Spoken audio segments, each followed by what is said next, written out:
주일을 맞이해서 우리 교회 세 가지 비전 중에 하나 말씀드린 예수 중심 교회에 이어서 성도 중심 교회에 대한 말씀을 전해드리려고 합니다.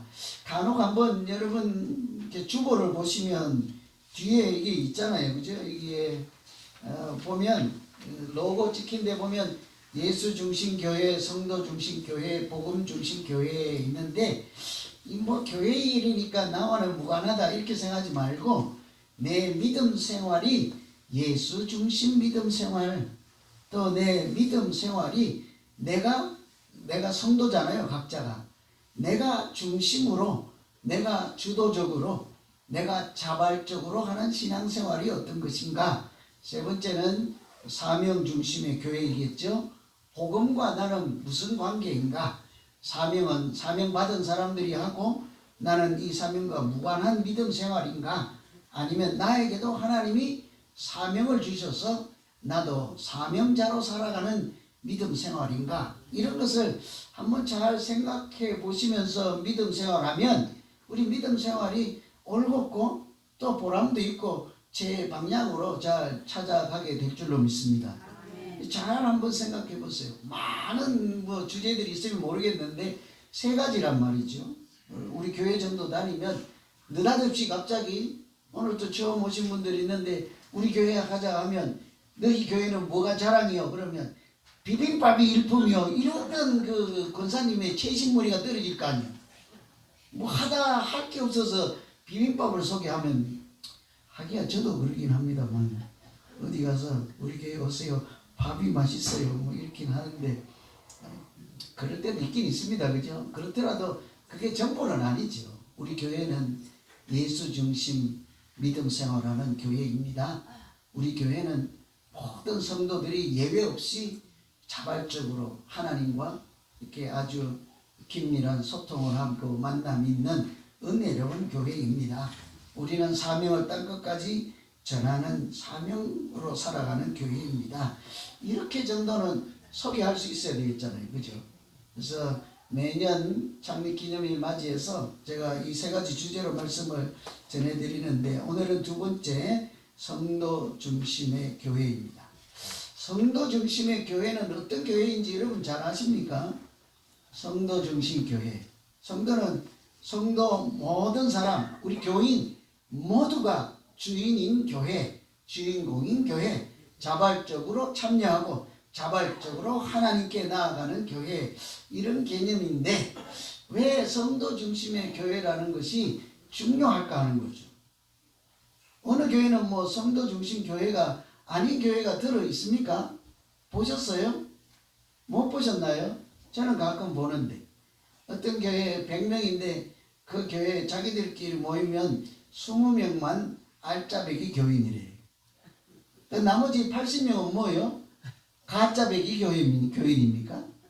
자기들은 터줏대감이래. 그리고 나머지 80명은 무슨 대감으로 붙여드릴까요? 나머지 대감님들은. 이게 안 되는 거죠.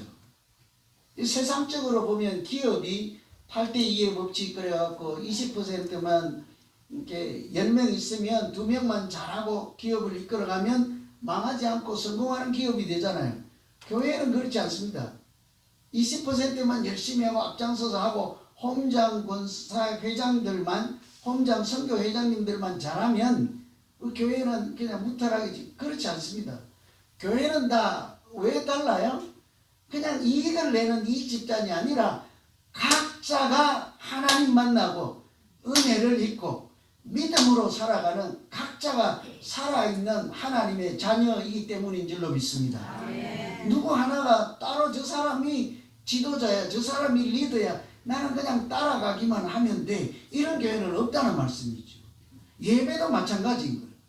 우리 그냥 다음 주는 좀 피곤하니까 지휘자고 반주자만 열심히 준비하고 기도하라고 하고 우리 이쪽에서 좀 파티를 좀 해볼까요? 좀 과자를 먹고 그냥 구경하고 있든지, 이런 예배는 없단 말이죠. 다 모두가 이렇게 전심으로 이렇게. 지금 이 시간은 여러분은 듣고 저는 말하는 시간입니까? 그래요? 아니죠. 저도 하나님의 말씀을 듣는 시간이고 여러분도 하나님의 말씀을 같이 듣는 시간이죠. 뭐 가장 불행한 사나이가 말씀 전하는 사람이겠죠. 그러면 저도 이 시간에 하나님의 말씀을 듣지 못하면 어떻게 전합니까? 만일에 전하기만 하고 저 영혼은 하나님의 말씀을 듣지 못하면 제가 가장 불행한 인간이지 않겠습니까? 이 시간에 우리 모두가 다 하나님의 말씀을 같이 듣는 자리죠. 예외가 없는 거죠. 그래서 우리가 이렇게 어떻게 성도 중심의 교회가 될까?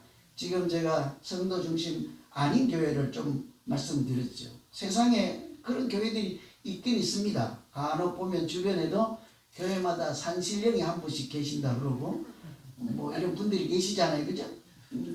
다 아실 거예요. 누군지들.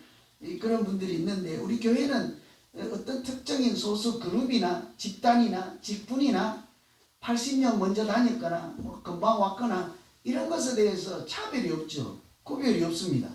다 하나님 앞에서 동일하게 목사도 성도의 한 사람입니다. 왜 아멘 안 하세요? 나는 뭐 성도 아닙니까 이 교회? 여러분 간혹 가다가요 성도님 그러면 신경질 내지 마세요. 내가 집사라니까 내가 권사인데 어디 감히 이렇게 그런 소리 하지 마세요. 성도가 훨씬 좋은 이름이에요. 성도가 무슨 뜻이에요? 성도? Saint. 영어 하니까 좀 표정이 달라지네. 성도 하니까는 막 이렇게 하자가지고 근데 영어로 하니까 성인 이런 뜻이잖아요. Saint가 성인이란 성도 성인들이 모인 무리 이런 뜻이잖아요. 성도 거룩한 사람들 하나님이 구별해 놓은 사람들 얼마나 좋은 이름이에요.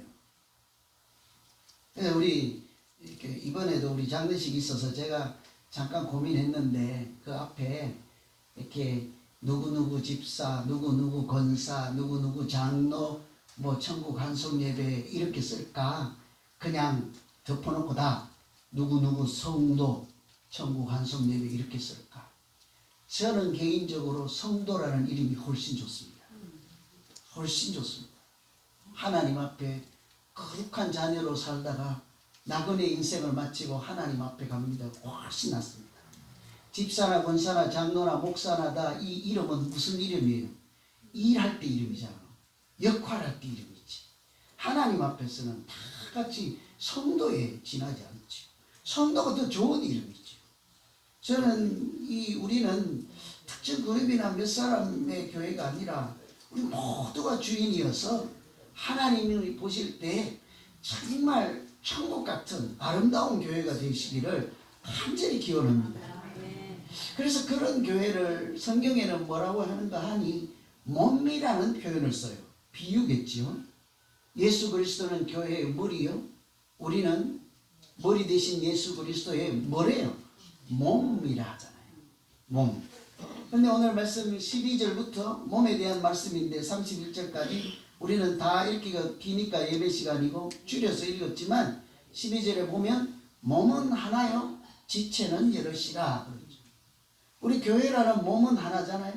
그 속에 가지 지체 이렇게 여럿이다. 교회를 몸이라고 표현을 한단 말이죠.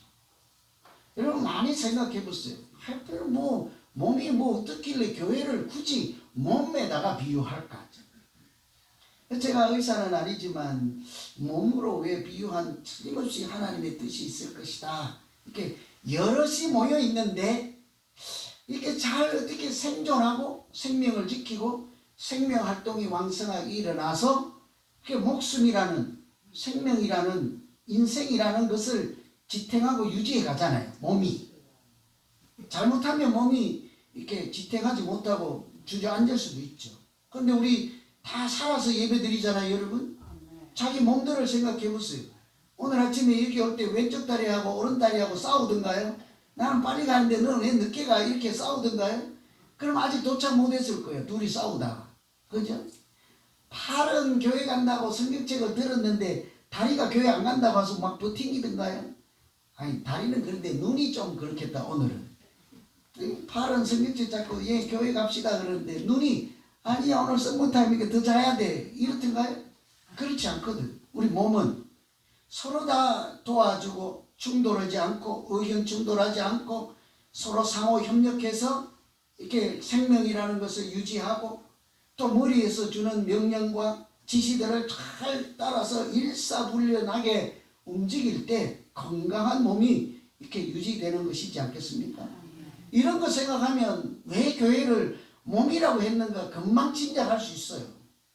몸과 같이 우리가 다 몸의 구성원, 교회로서의 몸의 구성을 이루었는데 싸우지 않고 잘 협력해서 공존해서 하나님이 공급하신 은혜, 하나님이 공급하신 생명 이런 것을 잘 유지하고 또 그것이 꽃을 피우고 열매를 맺어가는 우리 교회가 되시기를 간절히 기원합니다. 하나님께서 우리 교회가 그렇게 되도록 어떻게 우리가 몸의 구성원으로서 지체로서 이렇게 같은 자리에서 예수 그리스도 안에서 어떻게 잘 생존하고 또 하나님 뜻에 맞도록 살아갈 수 있도록 도우실까? 오늘 23절, 24절 한번 보시면 우리가 몸에 덜 귀히 여기는 그것들을 더욱 귀한 것들로 입혀주고 우리의 아름답지 못한 지체는 더욱 아름다운 것을 얻느니라.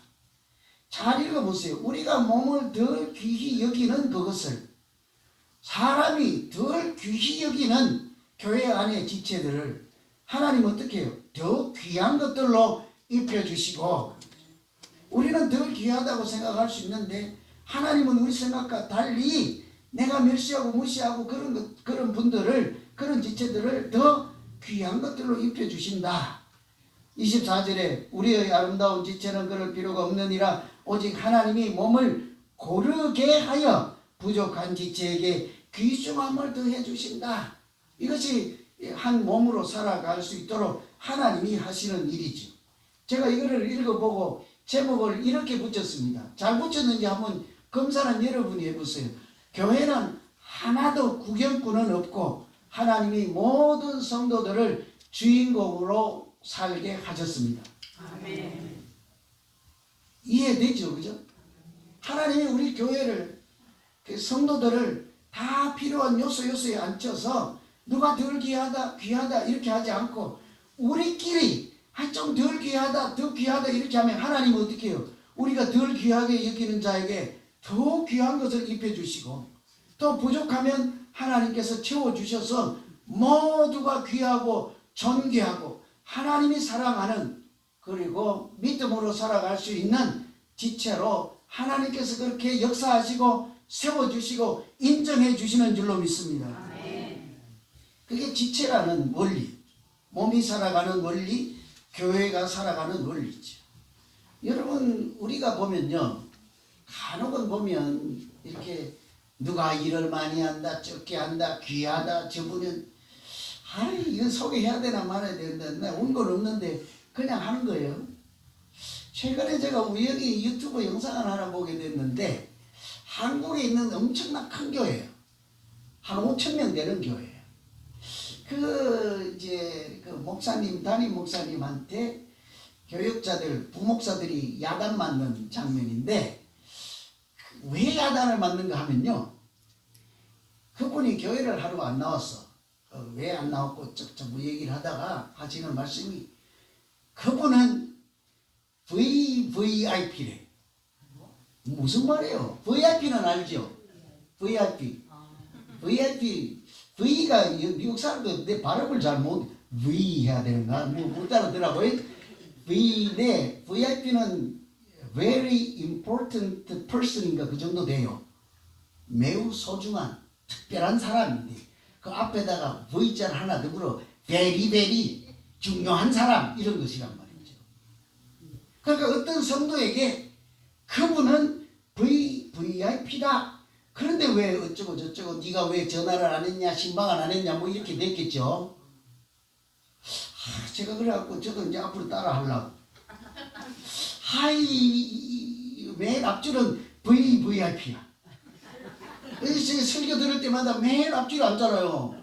절대로 자리 안 내죠. 열심히 들으려고. 제가 보니까 이제 얼마나 제가 기특하겠습니까? 얼마나 감사해요. 그죠? 저 맨 뒷줄에는 그냥 가끔은 전화도 하고 뭐 이렇게 옆에 사람 이야기도 하고 그러려고 앉았으니까 VVIP는 안 하고 그냥 VIP 정도면 제가 해드릴게요. 그럴까요? 다음에 전쟁 나겠네. 앞자리 다 앉아. 우리가 생각할 땐 그렇게 생각할 수 있으나 하나님은 어떻게 해요? 다 고르게 하여 누구도 교회 안에서는 VIP가 없는 줄로 믿습니다. 없어요. 목사도 VIP는 될 수 없어요. 하나님 앞에 모든 자가 동일하게 하나님의 자녀요, 하나님의 백성이요, 거룩한 성도일 뿐이지. 그래서 이렇게 우리를 하나님이 모두를 고르게 균등하게 사랑하시고, 우리는 간혹 있어도 되고 없어도 되고 오면 말고 안 오면 이렇게 생각할 수 있죠. 하나님은 어떻대요? 그렇지 않다는 거예요. 모두를 고르게 하고, 우리가 늘 소홀히 하는 사람을 오히려 하나님은 더 귀한 것으로 입혀주시고 균등하게 하시고 그러잖아요. 더욱 놀란 것은 우리 모든 지체들을 우리가 있으나 말거나 이렇게 생각할 수도 있는 사람들조차도 18절에 보면 모든 지체는 하나님이 세우신 것이라 이렇게 말씀하시죠. 18절에 그러나 이제 하나님이 그 원하시는 대로 지체를 각각 몸에 두셨느니라. 여러분, 우리 교회에 지체가 계시면요, 뭐 좀 쉬거나 이렇게 해도 될 것 같은데, 오늘 성경에는 뭐래요? 하나님이 원하시는 대로 지체를 각각 몸에 붙여 두셨느니라. 나는 막 은혜 받고 얘기하는데 못 알아듣는 것 같아요. 한 사람 한 사람을 하나님이 우리 예수사랑 비전교회에 붙여주실 때 누가 전도해서 온 것 같지요? 누가 그냥 따라 우연히 온 것 같지요? 성경은 뭐래요? 하나님이 각각 원하시는 대로 그 자리에 붙여주셨느니라. 하나님이 그 자리에 꼽아주시고 심어주신 줄로 믿습니다. 그러니까요, 오늘 당장 뭐 어떻다, 내일 당장 어떻다, 이번에는 어떻다 저떻다 다 알아듣죠, 여러분? 뭐 어떻다 저떻다 하면 뭐 전라도 표현으로 그 시기 하면 다 알아듣잖아요. 그 시기 있잖아요. 제가 일일이 다 하면 제가 다 들통난단 말이에요. 누구 얘기인지. 그러니까 어떻다 저떻다 한들 있잖아요. 잊지 말아야 될 것이 있어요. 그 사람도 뭐래요? 하나님이 원하시는 대로 하나님의 뜻대로 그 몸에 붙여주셨느니라. 저는 그렇게 생각할게요. 여러분은 저를 그렇게 생각 안 할지라도 저는 여러분을 그렇게 생각할게요. 누구든지 하나님이 그 자리에 붙여주시고 하나님이 오늘도 함께 하시고 인도해 주시는 줄로 믿습니다. 저는 우리 모두가요, 교회 예수 그리스도의 머리 대신 예수 그리스도의 몸이요 지체라잖아요. 우리가 어떻게 그 몸 안에 서로 살아갈 수 있겠습니까? 우리 몸이 살아가는 이치를 한번 잘 생각해 보세요. 몸은 서로 핥히지 않아요. 제가 한번 해볼게요. 내가 안 되면 뜯어볼게요. 제가 아파요 지금. 왜 웃으세요? 나 아파 죽겠는데. 내 몸은 절대로 이렇게 뜯지 않아요. 안 한다고. 제가 성질 나갖고 콧구멍을 한번 막아볼까요? 한 1분만 막아볼까요? 숨 못 쉬어 죽어버려요. 내 손은 내 콧구멍은 안 막아요. 절대 안 막습니다. 눈도 가리지 않습니다. 가다가 다리가 넘어지는데, 이런 이치들을 잘 아시고 하나님이 세워주시고 하나님이 모두를 하나님의 자녀로 불러주셨으니 우리도 서로 귀하게 여기고 서로 이렇게 사랑하고 아끼면서 하나님 나라에 속한, 하나님 그 이름에 속한 거룩한 자로 아름다운 신앙생활하는 모두 되시기를 간절히 기원합니다. 그래서 우리 지체들이 해야 되는 일을 25절에 이렇게 얘기를 해요. 몸 가운데 분쟁이 없고 오직 여러 지체가 서로 같이 돌보게 하셨느니라. 26절 만일 한 지체가 고통을 받으면 모든 지체가 함께 고통을 받고 한 지체가 영광을 얻으면 모든 지체가 함께 즐거워하느니라. 오늘따라 저는 26절에 만일 한 지체가 고통을 받으면 6절이군요. 25절에 몸 가운데 분쟁이 없고 오직 여러 지체가 서로 같이 돌보게 하셨느니라. 우리가 앞부분에서 하나님이 꼽아주시고 심어주시고 붙여주셨다면 우리가 살아가는 생존법은 한 가지밖에 없습니다. 자기 몸을 자기가 해치지 않는 것처럼 우리 하나님이 붙여 주신 지체들이 살아갈 수 있도록 서로가 해야 되는 일은 뭐래요? 서로 돌본다 하는 거죠. 제가 의학 상식은 없습니다만 우리가 이제 다 뭐죠? 그 백내장 수술도 하고 녹내장 수술도 하잖아요. 그럼 자꾸 눈이 안 좋아서 참 애먹잖아요. 근데 눈동자만 이렇게 뭐 참기름으로 자꾸 닦거나 이렇게 뭐 이렇게 반짝반짝하게 빛나면 눈이 잘 보입니까? 아니면 눈을 얘도 허공에 떠 있는 게 아니고 이렇게 얼굴이라는 조직에 붙어 있잖아요. 붙어 있으려면 어떻게 해요? 아니, 안 떨어지도록 이렇게 잡고 있어야 되지. 근육도 있어야지. 눈이 에너지를 먹고 밥을 먹고 살아갈 수 있도록 숨을 수 있도록 산소를 공급해야 되니까 혈관을 통해서 산소도 공급이 잘 돼야 될 거 아니에요. 눈은 이렇게 간하고 연결이 되어서 간이 안 좋으면 눈이 안 좋다고 하잖아요. 그러면 간에게도 잘 부탁을 해서 눈에 필요한 영양분을 잘 공급해 달라고 간도 잘 다스려야 될 거 아닙니까? 우리 교회가 살아가는 원리도 똑같은 거죠. 이렇게 하나만 하는 것이 아니라 관련된 사람들이 눈을 잘 생존할 수 있도록 여러 역할을 하듯이 우리가 해야 되는 일은 서로를 잘 돌보면서 그 사람이 잘 기운을 내게 하고 잘 용기를 내게 하고 잘 신앙생활하게 하고 잘 생존하도록 하는 것이 지체들, 하나님께 속한 우리 성도들이 서로 해야 되는 일인 줄로 믿습니다. 제가 억지로 주장하는 게 아니고 오늘 말씀이 그런 거잖아요. 서로 잘 돌보는 것이니라. 저는 참 슬픈 사연이 있어요. 우리 어머니가 60에 가난한 집에서 오남매 공부시키려니까 얼마나 고생했겠어요. 다른 집에 10배는 한 것 같아. 제가 봐서 어릴 때. 그래서 제가 좀 공부를 한다고 어떻게든 돈이 없는데 학교를 보내야 되니까 비 오면 다른 집은 당연히 쉬잖아요. 비 오는 데 가서 일하는 거죠. 비 오는 데도 가서 다른 사람이 안 할 때도 일하는 거죠.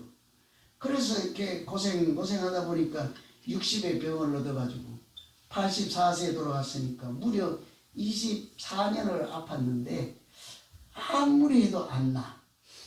별 것을 다 하고 뭐 돈을 들여도 안 돼. 나중에 말년에 가서 판명된 병은 자가 면역 질환이에요.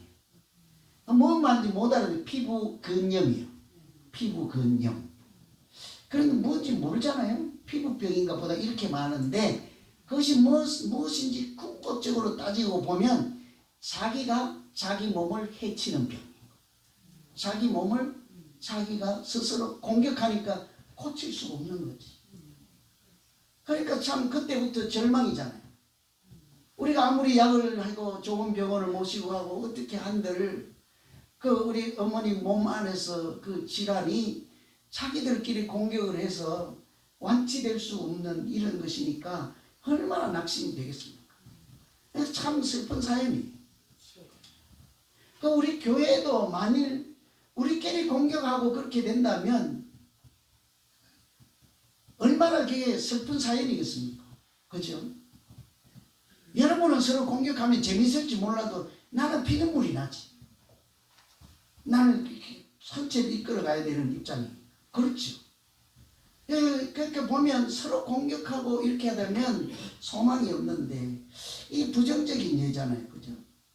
그런데 제가 오늘 이렇게 한 지체에 속한 몸에 속한 아름답게 살아가는 뭐가 없을까? 이렇게 옛날에는 제가 적혈구, 백혈구 사랑을 이렇게 말씀을 드렸는데 같은 얘기라 그거 말고 다른 게 없을까 해보니까 이게 공동체 생활을 아름답게 하는 그런 존재들이 있더라고요.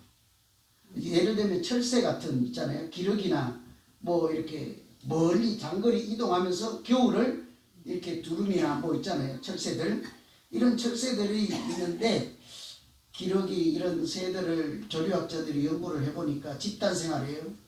그들이 날아가서 추위를 피해서 날아가는 거리는 2000km 이 정도니까 엄청난 멀리 날아가야 되는데 새 날개가 길어봐야 얼마나 길겠어요. 그걸 어떻게 수천 킬로미터로 날아가겠냐고. 그래서 그 비밀이 뭘까 이렇게 조사를 해보면 이게 막 무질서하게 가는 것이 아니라 삼각형 모양으로 이렇게 일렬로 이렇게 질서정연하게 간대요. 원리가 있대요. 맨 앞에 있는 새는 지도자잖아요.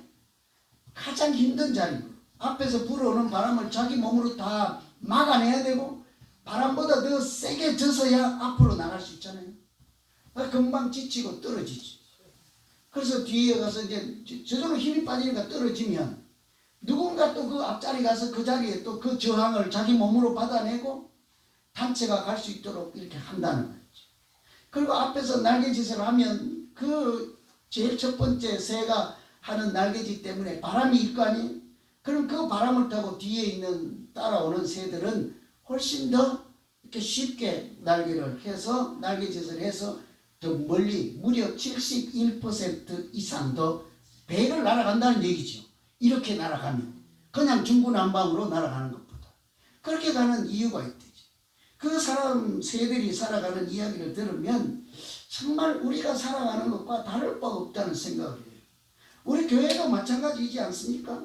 은혜가 충만하고 오늘 내가 좀 여유가 있고 시간이 있어서 이런 사람들이 앞장서서 열심히 하다가 그날 또 하필 그 가정에 어려운 일이 있고 하면 좀 낙심하고 힘이 빠지면 누군가가 또 그 자리에 올라서서 또 힘을 내고 이렇게 가고 이런 그 새들이요.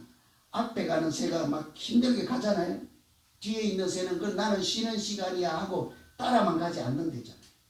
뒤에서 이렇게 날개짓을 하면서 응원가를 불러준대요. 뭐 끼럭끼럭 하든지 으쌰으쌰 하든지 뒤에서 계속 소리를 내서 여러분 새가 무리를 지어서 날아갈 때 보면 얼마나 시끄러워요.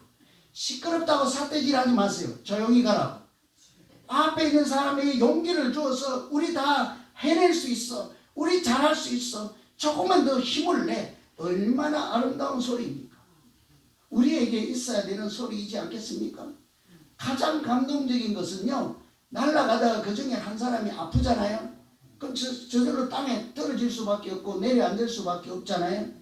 그러면 혼자 버려두지 않고 잘 날아가고 있던 새 중에 한 마리가 같이 땅에 내려앉아서 그 친구가 병이 나을 때까지 함께 옆에서 지켜주고 보살펴주고 해준대잖아요. 그리고 이제 멀리 갔던 새들이 날아갈 때 다시 복귀갈 때 고향으로 돌아갈 때 차고 올라서 합류해서 간대잖아요. 만일 간혹 그 새가 오래 지병으로 다시 원상 회복이 되지 않으면 둘이 거기서 계속 평생을 같이 살아준대잖아요. 나는 다음 생이 있다면 없는데 있다고 치고 만일 그러면 새가 되고 싶네. 그냥 이런 얘기 들으니까. 그런데 우리 교회에서도 내가 예수 이름으로 너의 친구가 되어줄게. 네가 힘이 들 때 내가 노래를 불러줄게. 네가 주저앉을 때 나도 거기 옆에 앉아줄 줄게. 그런 사람만 있으면 나 새 안 될게요. 여러분 주님께서 우리에게 그렇게 오시지 않았습니까? 우리가 아파할 때 같이 아파주시고 우리가 울 때 같이 울어주시고 우리가 연약할 때 손을 붙잡아 주시고 하시는 말씀은 두려워하지 말라. 겁내지 말라. 뭐래요? 단 이유는 한 가지요. 내가 너와 함께 하심이라 하죠. 여러분 우리 모두 이렇게 모두가 주인공이에요. 모두가 할 일이 있는 존재로 불러주셨습니다. 그것도 하나님이 붙여주셨습니다. 교회는 구경꾼 한 사람 없습니다. 그 자리에 붙여준 이유가 있기 때문이죠. 그 자리에서 해야 될 일이 있기 때문이죠. 누가 앞장서서 일하면 뒤에서 노래 불러주시고 누가 앞장서시면 뒤에서 칭찬해 주시고 내가 앞장서갈 때 누군가 나를 위해서 기도해 주시고 그렇게 해서 우리가 그리스도에 붙어있는 아름다운 몸 아름다운 신앙생활이 되어서 함께 신앙생활을 하는 것이 행복하시고 하나님이 보시기에도 참으로 아름다운 우리 모두 되시기를 간절히 기원합니다. 기도하겠습니다. 하나님 아버지